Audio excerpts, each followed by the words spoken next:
Hello and welcome. You're watching NDTV 24/7. I'm Sonal Mehrotra Kapoor and today we come to you from the historic Allahabad University.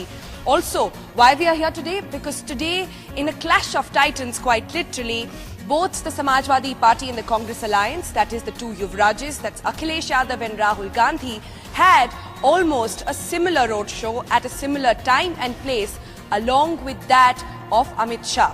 It was a battle of roadshow. Very interestingly, both of them happening at literally a street away. Here, all this is happening because today was the last day of campaigning. It's ended at 5 o'clock today for phase 4 of UP elections. Why is phase 4 so important? Because even after almost three phases of polling, there is still no clarity on which one party will come to power. Clearly, the Game of Thrones in UP out in full swing. We will be going across to students here from both the left and right of the spectrum. We've got the deans and professors here as well who will talk about what is the issue that makes this particular election, particularly for the youth here, very, very interesting. But first, let's give you a glimpse of what happened through the day. Take a look now on what we captured while we were at the BJP roadshow. We tried to talk to people there, tried to get a sense of what was happening and also the supporters. Slogans like Jai Shri Ram, slogans like Har Har Modi are being heard here at Amit Shah's roadshow in Allahabad. The attempt perhaps being made to try and consolidate the majority sentiment.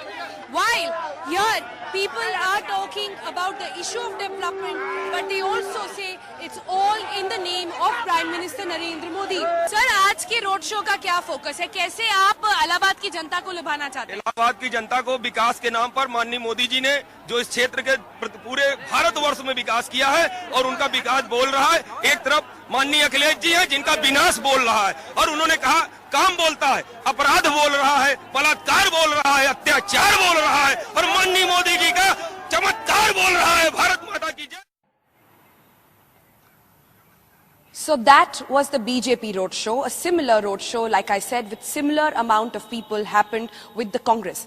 Our own understanding had been that while there were older people in the BJP roadshow, the SP roadshow saw a lot of young crowd who were, of course, saying if Har Har Akhilesh, while on the other hand, it was Har Har Modi. So quite a clash there. Take a look at what we found once we were there at the SP roadshow. Shouts at the BJP rally at the Samajwadi Party and Congress Alliance. There are loudspeakers and all of you that have got the voters literally dancing to the tunes. आप लोग यहाँ जय अखिलेश के नारे लगा रहे हैं, वहीं पर बगल में लोग जय हर हर मोदी के नारे लगा रहे हैं। ठीक है, लोगों को लगाने दीजिए। हम तो भाई कांग्रेस के हैं और अखिलेश और राहुल का गठबंधन है, तो हमारा लगाना नारा ठीक अच्छी बात है। और लोगों को, कुछ लोगों को मुलायम संगम नगरी में पॉलिटिकल पार्टीज का संगम चल रहा है, चल ही रहा है। अखिलेश तो हमारे युवा नेता है और हमारे युवा सम्राट है ये, और जब से ये यूपी में दोनों के साथ दोस्ती हुई है, समझ लीजिए हम लोग पूरे बहुमत सरकार बनाने जा रहे हैं। So we've heard what the politicians and people, those who attended the rallies, had to say. But what is it that the voters of UP really have to say? I'm going to join, all of them here. But before that, just a little recap into why this election, especially in Allahabad, is so interesting. When 2012 elections happened, there are 12 constituency seats here. SP got 8 of them. BJP, the BSP got 2 and the remaining 1 went to the Congress party, meaning the BJP could not even win 1 seat here in the assembly seats last time around. But now, cut to what happened in 2014 general elections, where it was a clear Modi sweep, where BJP went out to win both the constituency seats. So how will this election pan out? Many saying it's BJP's turf to lose. We'll find out from people here. आप मुझे बताइए, सारे नेता आज इलाहाबाद में संगम नगरी में आकर अपनी अपनी पिच करके जा रहे हैं। एक तरह से सारी पार्टीज का भी संगम हो रहा है यहाँ पर। आप हमें बताएं, क्या एक ऐसा मुद्दा है जो आप जैसे यंग वोटर्स को यहाँ पर एक तरह से हिट करने वाला है? हमें सर्वप्रथम में शिक्षा हमारा सर्वप्रथम मुद्दा है, क्योंकि हमें शिक्षा से ही हमें रोजगार मिलेगा।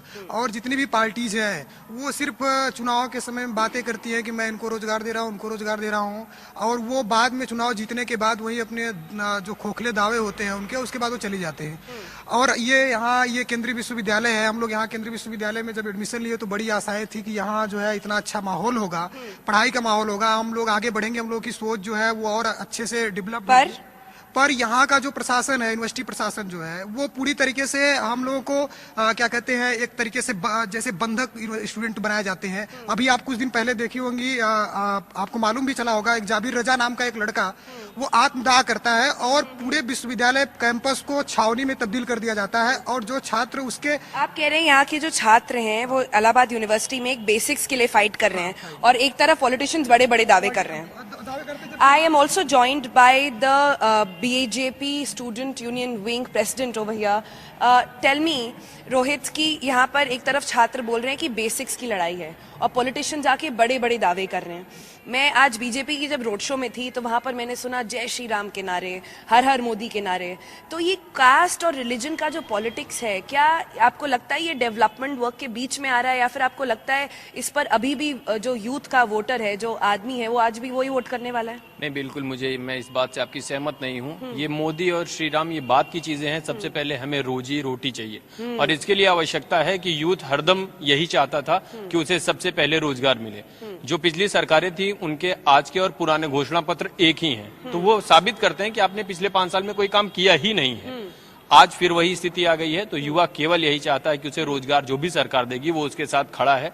उसे श्री राम जी भी पसंद है, उसे मोहम्मद साहब भी पसंद है, लेकिन उसके हाथ में सबसे पहले रोजगार चाहिए। बहुत ही उम्दा बात करी आपने। पर मुझे ये बताइए, क्या while this is being said, I'm also joined by some professors here. पर सर आप बताएं, आपने कई इलेक्शंस यहाँ पर देखे हैं होते हुए, आपको लगता है कि यूपी का जो वोटर है वो कास्ट और रिलीजन की पॉलिटिक्स से उठकर डेवलपमेंट के इशू पर, एजुकेशन के इशू पर, जॉब्स के इशू पर वोट कर सकता है? बिल्कुल। अभी जो है बीता लोकसभा चुनाव उसी पे मांगा गया था, विकास पे ही वोटिंग हुई थी और विकास पे ही फुल मेजॉरिटी की जो है बीजेपी की सरकार आई और उन्होंने कुछ प्रोग्रेस किया। इस बार भी मुद्दा जो है यूपी का खासकर भ्रष्टाचार, गुंडागर्दी, इन सब मुद्दों पे जो है पब्लिक उब चुकी है। महिला सुरक्षा और पूरी वोटिंग, आप देख लीजिए 3 चरण चुनाव हुए हैं, वोटिंग परसेंट बढ़ा है, लोग इससे निजात चाहते हैं। बढ़ा तो नहीं है, खैर पूरा 60-65 के ब्रैकेट में ही आया है तीनों फेजेस का चुनाव। यहाँ पर और भी लोग हैं, मैं जानना चाहती हूँ, आप हाथ उठा रहे हैं, मुझे बताइए, यहाँ पर लोग कह तो रहे हैं कैमरा के सामने कि भाई प्रगति होना चाहिए, इस पर होना चाहिए, पर क्या ये पॉसिबल है करना? मैम, प्रगति होना पॉसिबल है, ऐसी बात नहीं है, लेकिन हमारे जो राष्ट्र नेता हैं, जो हमारे देश के नेता हैं, वो काम भी करते हैं, आउटपुट बहुत अच्छा नहीं आता है, लेकिन हम छात्र हैं, हम विश्वविद्यालय की बात करते हैं, हम विश्वविद्यालय पर आते हैं। हम 8 महीने से घूम रहे हैं मैम, और हमें अभी तक छात्रावास नहीं मिला। हम 8 महीने से घूम रहे हैं, हमें लाइब्रेरी से बुक्स नहीं मिलती हैं। हम 8 महीने से घूम रहे हैं और हमारी लाइब्रेरी 24 घंटा नहीं खोली गई। मैम, अगर देश पढ़ेगा नहीं, छात्र पढ़ेंगे नहीं, तो देश ऊपर कैसे जाएगा? आपका कहना है आपका वोट उस पर जाएगा जो एजुकेशन के इशू पर बात करेगा, जो एम्प्लॉयमेंट के इशू पर बात करेगा, उस पर आपका वोट जाएगा? बिल्कुल, हमारा वोट उन्हीं को जाएगा और अभी ऐसा करते हुए कोई भी पार्टी हमको नजर नहीं आ रही। कोई पार्टी नजर नहीं आ रही? No one is coming. तो आप नोटा वाले हैं? Of course. आप मुझे बताएं, आप तो मुझे समाजवादी पार्टी की रैली पर भी मिले थे, आप तो कह रहे थे बड़ा रोजगार दिया अखिलेश जी ने। यस मैम, ये बात सही चीज है, रोजगार बैठ मिला जाइए, है। कोई बात नहीं, बैठ जाइए। जैसे हमारे भाई साहब कुछ लोगों ने कहा कि रोजगार नहीं मिला, लेकिन हमारा मानना है रोजगार मिला है हमको। लेकिन हमारा ये कहना है कि जैसे हमको रोजगार मिला ठीक है, लेकिन कोई भी रोजगार हो तो उसमें निष्पक्ष प्रक्रिया होनी चाहिए। जैसे अभी एक अखिलेश यादव जी ने किया था पुलिस भर्ती को, यानी था उस पे क्या कहते हैं मेरिट लिस्ट पे, तो इस तरह का वैकेंसी नहीं हो चलना चाहिए, क्योंकि सबको मौका मिले, कंपटीशन होना चाहिए रोजगार में। बाकी रोजगार के मामले में हमारे देश में हम सबका विकास होना चाहिए। अपना नाम बताइए। हमारा नाम कौशल यादव है। अच्छा। अब आप हमारे देश में जो राजनीति है, अब हम उससे बता देना चाहते हैं कि हम यादव हो तो लोग सीधा कहेंगे हम एसपी सपोर्टर हैं, सीधी मैं भी यही कह रही हूँ, बस यही बता रहे हैं ना आपको। यही सच्चाई भी है। तो हम ये कहना चाहते हैं आखिर कब ऐसा समय आएगा कि हम लोग धर्म और राजनीति, जात की राजनीति से ऊपर उठेंगे? क्या यही हमारी राजनीति रह गई है? ये जो नेता हमारे, आप यादव होकर कभी किसी और पार्टी को वोट कर पाएंगे? बिल्कुल, हम लोकसभा करेंगे। बिल्कुल, 2014 लोकसभा चुनाव में हम अपने बड़े भाई को, देखिए जो हमारे दादाजी हैं वो तो नहीं देंगे भाई, क्योंकि बहुत समाजवादी हैं। सही चीज है, देखिए जो सच्चाई हम उसको बयां कर रहे हैं। लेकिन हम अपने बड़े भाई को, हम उस समय वोटर नहीं थे, उनको कहे कि आप यानी बीजेपी वोट दीजिए, क्योंकि मोदी जितने वादे कर रहे हैं अगर इसका 50% भी पूरा हुआ तो शायद देश प्रगति पे जाएगा। बहुत इंटरेस्टिंग आपने बात बताई। ये बहुत इंटरेस्टिंग, आपने कहा कि आपके दादाजी जो यादव है वो कभी वोट नहीं करेंगे, लेकिन आप सोच सकते हैं. Very very interesting thought there. I also have the dean with me. Sir, एक मिनट में बैठ जाऊँ यहाँ पर. सर, मुझे बताइए, बहुत ही इंटरेस्टिंग बातें निकल रही हैं यहाँ से, काफी प्रोग्रेसिव बातें हैं, लेकिन अभी भी हम एक तरह से देखते हैं, अगर मैं इलाहाबाद में आज पूरे दिन घूम रही थी, 3 मेगा लोग आए, स्टार कैंपेनर्स आए यहाँ पर, लेकिन इलाहाबाद की हालत अभी भी बहुत बुरी है. हर जगह गड्ढे खुदे हुए हैं. It's like a dust bowl literally. So why is it that despite so much of attention by politicians in UP कभी डेवलपमेंट वर्क नहीं हो पाया यहाँ पर? Well, madam, actually I'm serving as a professor in this university. Yeah. I'm not a dean, but Yeah. As you very well said that Allahabad has a very glorious past, and the university in which I am sitting, it has produced lots many prime minister and presidents, and as of now today the Allahabad is under very pathetic conditions, and whenever politicians feels that they needs votes, they comes to Allahabad, and when they receive their votes, then they left the Allahabad. So Allahabad, as one of the students has said that students just committed a can say self-immolation he has committed over here, but none has paid the attention which Allahabad University needs. And it is very well said that we need employment, our students needs employment, and that too in a very transparent. Basically ये कहना चाह रहे हैं कि एक तरफ जब सारे नेता आके बात कर रहे हैं इस बारे में कि स्टूडेंट्स की बात होनी चाहिए, एम्प्लॉयमेंट की बात होनी चाहिए, लेकिन कोई भी ऐसा नहीं है जो आके स्टूडेंट्स के मुद्दों पर एक्चुअली बात कर रहा है. कोई यूनिवर्सिटी में आकर ये नहीं चेक कर रहा है कि आपको हॉस्टल नहीं मिला, आपको वो नहीं मिला. क्या ऐसा भी है?